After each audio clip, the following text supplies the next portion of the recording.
Ladies and gentlemen, presenting the Molino Elementary School Graduation Ceremony 2025.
Na tagapamanikala ng mga paaralan sa lungsod ng Bacoor, Dr. Babylin M. Pambit, Seso 6, na pinakatawan ng ikalawang tagapamanikhalang pansangay, Dr. Luwalhati Cadabelo, at ang aming tagamasid sa mathematics, Sir Anthony Celos Carinal. Malugod ko pong inilalahad sa inyo ang mga batang magsisipagtapos sa paaralang elementarya ng Molino ngayong taong panunuan 2024-2025. Sila po ay binubuo ng 213 mga batang lalaki at 197 mga batang babae na may kabuuang 410. Malugod po silang nakatupad sa lahat ng kinakailangan sa kurikulum pang-elementarya na itinakda ng Kagawaran ng Edukasyon Republika ng Pilipinas. Kaya po, ngayong ika-14 ng Abril 2025, hinihiling ko po ang inyong pagpapatunay at pagpapatibay sa kanilang pagtatapos. Kagalang-galang na pangalawang pagsangay ng pamilyahala ng mga paaralan sa Bacoor City, Dr. Luwalhati Cadabelo. Sa kahilingan po ng punong-guro, Dr.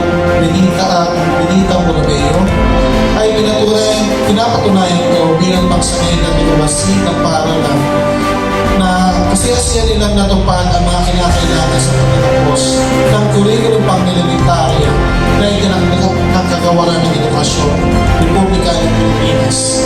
Kaya iniiling ko po ang pagpapatibay ng kanilang pagtatapos. Isang magandang umaga po sa inyong lahat.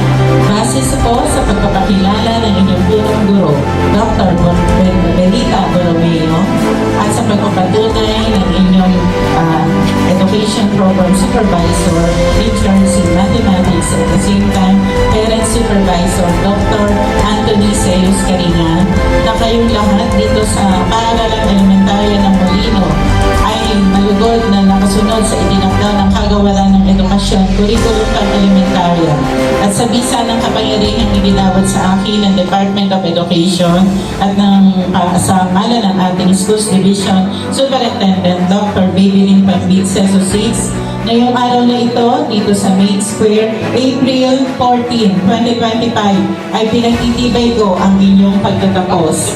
Bilang tanda ng pagpapatunay ng inyong pagtatapos ay ipagkakaloob ngayong araw na ito ang sertipiko ng inyong pagtatapos. Binabati ko kayong lahat.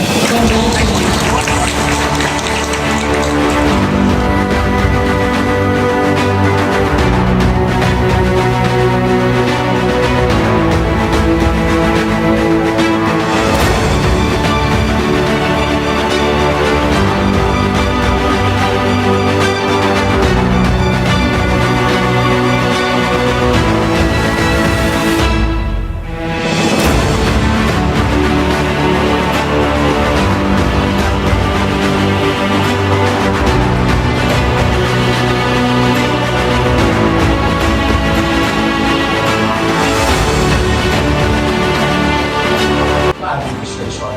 faculty and non-teaching staff, stakeholders, at mga pangakulit.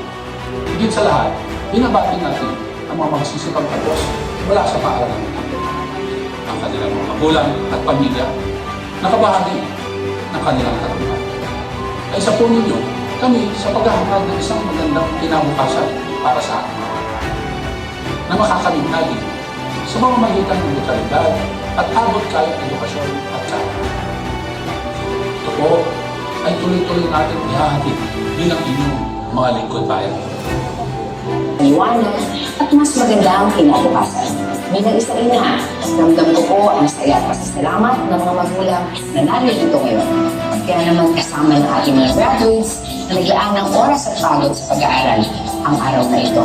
Ang matuturing ding tagumpay ng mga nanay at tatay at patuloy na nagsasakripisyo para sa kinabukasan ng kanilang pamilya. Dito sa atin, ang bawat commencement exercises ay hindi lang isang masayang okasyon, kundi isang mainam na pagkakataon na balikan ang mga nagdaang buwan at taon. At baunin ang mga aral nito sa susunod na hakbang.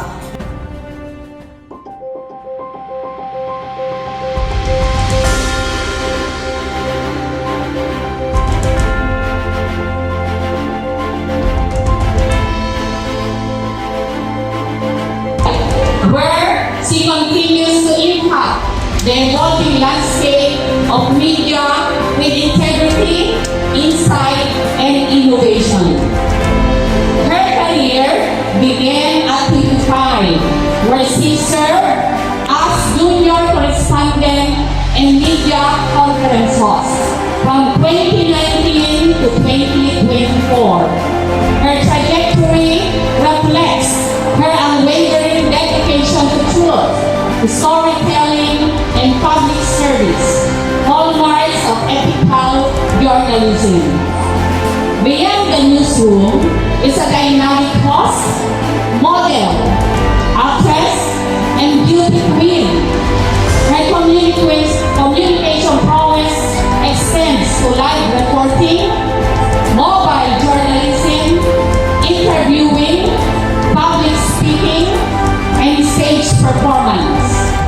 She has graced corporate and social events as a professional host and model, and was recently recognized as Miss Summit International 2024 first runner-up, and joined the Binibining Pilipinas Cavite 2022, a testament to her grace, poise, and influence of both local and international stages. Kaya po ganito yung suot ko ngayon. Okay. In her multifaceted career, underpinned by skill, passion, and commitment, it makes her an ideal role model for our graduates. Her journey embodies what it means to pursue excellence with humility, to embrace opportunity with courage, and to uplift others with the power of one voice. Please join me in giving a warm and enthusiastic welcome to our guest speaker, Miss Melanie Justin Punsalan.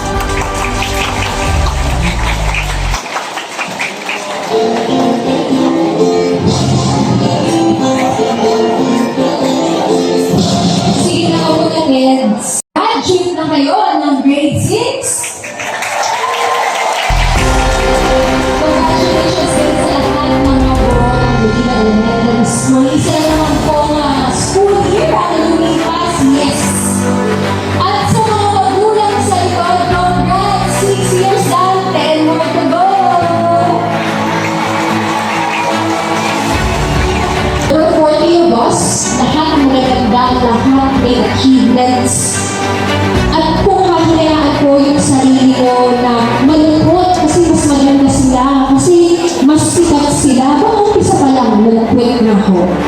But I recognize that I have my own beauty, that I have my own story to tell, that even if I did not win the crown, I won in life. Of Education, Region 4A, Caloocan. of our Soul City Schools Division of Bacoor, Molino Elementary School, plaque of appreciation is awarded to Mary Justine G. Punsalang for imparting her valuable insights and inspirations to the pupils, teachers, and parents during the 55th commencement exercises of Molino Elementary School with the theme Herenasyon sa Pagkakaisa, Kaagapay sa Bagong Pilipinas, thereby contributing immensely to the prestige and success of the occasion. Given this 14th day of April 2025 at the Maze Fair Mall, Barangay Bayanan, City of Bacoor, Cavite, signed Benito Albereneo, Principal 4. Another round of applause for Ma'am Mary Justine G. Ponsalang.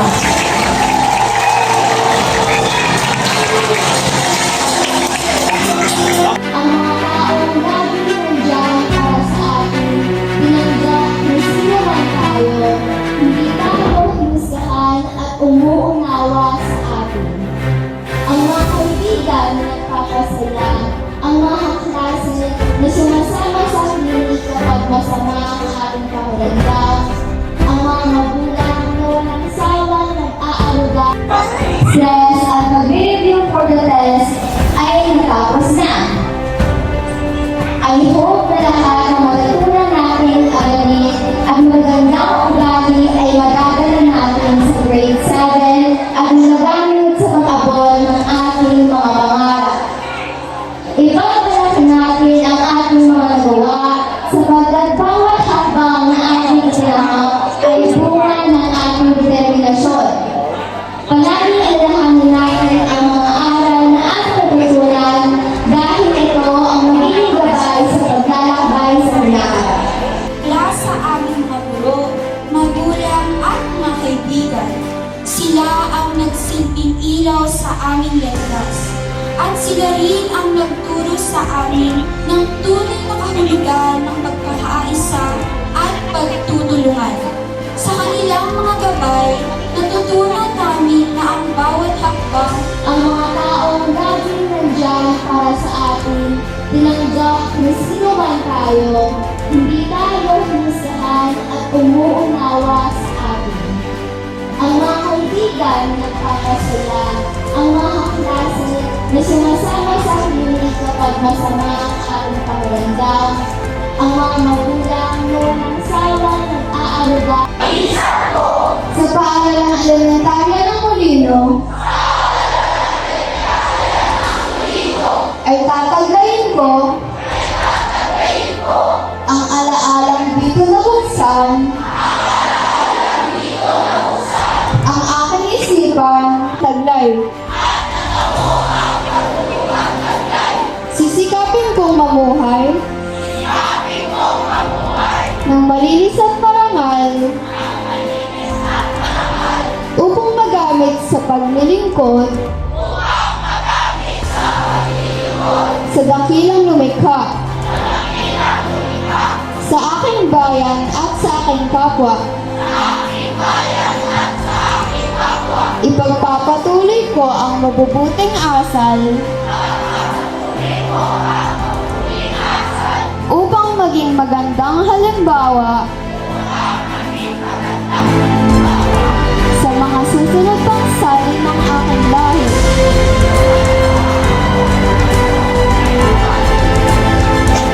Atin kong pakinggan ang awit ng pagtatapos.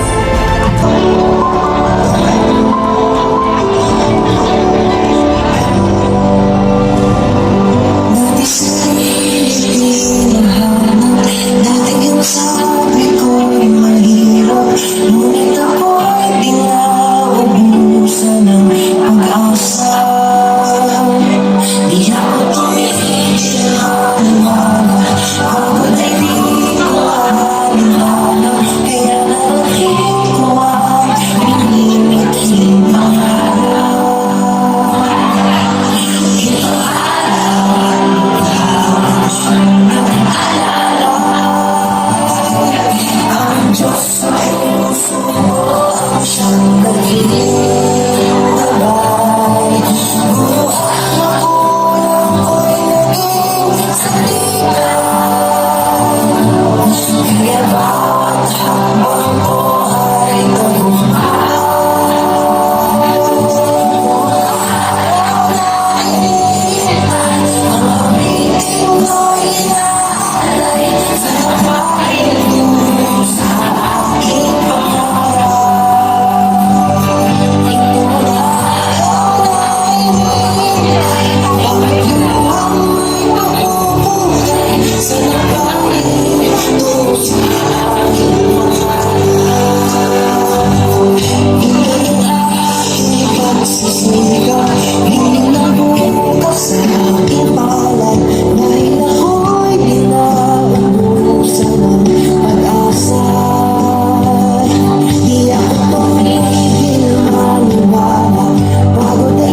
ay tatagayin ko ang alaalang dito na buksan ang aking isipan taglay. Sisikapin kong mamuhay ng malinis at marangal upang magamit sa paglilingkod sa dakilang lumikha sa aking bayan at sa aking kapwa. Ipagpapatuloy ko ang mabubuting asal upang maging magandang halimbawa sa mga susunod pang sali ng aking lahi.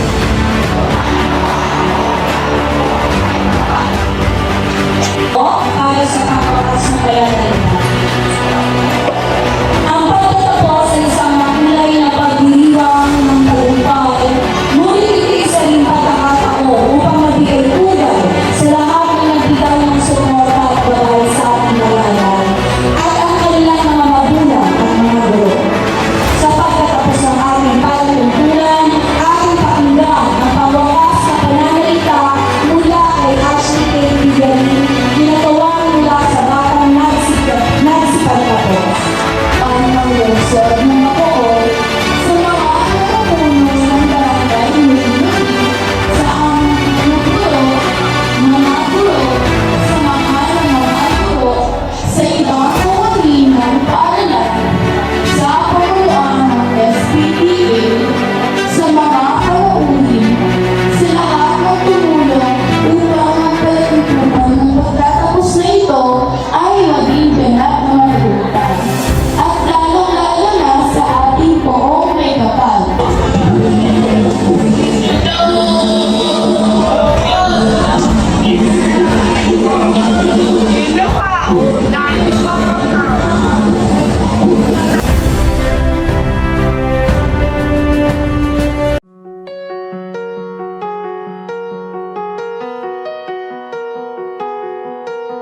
Windows down on my favorite street. Sunset in the rear view, got nowhere to be. For a moment we feel like we're kings and queens in nothing but a t-shirt and ripped up jeans. We are free, can you feel it too? It's nights like these that only prove. And this is when the